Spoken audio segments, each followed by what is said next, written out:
खास करून मी या महाराष्ट्र राज्याचे लाडके उपमुख्यमंत्री आणि आमचे आदरणीय नेते सन्माननीय एकनाथजी शिंदे साहेब आणि या कल्याण लोकसभेचे लाडके खासदार श्रीकांतजी शिंदे साहेब यांचं मनापासून आभार मानेन. त्यांचे आभार मानावे तेवढे कमी, कारण सतत लोकांसाठी धावत जाणार आहे. खरं तर तुम्ही बघितलं असेल, जेव्हा डोंबिवली क्षेत्रातले 3 आपले मंडळी गेली आणि मग त्यांच्यासाठी कोण तिथे धावलं पाहिजे, तर मग आमचे उपजिल्हाप्रमुख राजेश कदम यांचे नातेवाईक होते गेले आणि गेल्यानंतर माहिती मिळाल्यानंतर लगेच राजेश कदमनी शिंदे साहेबांशी संपर्क साधला.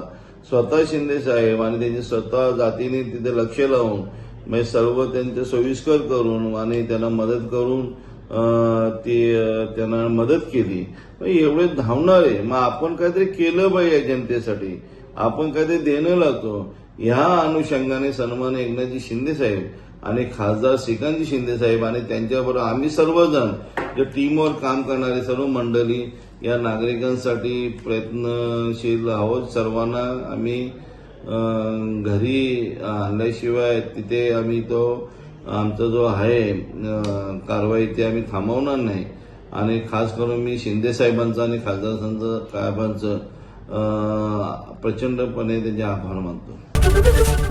एबीपी माझा, उघडा डोळे बघा नीट.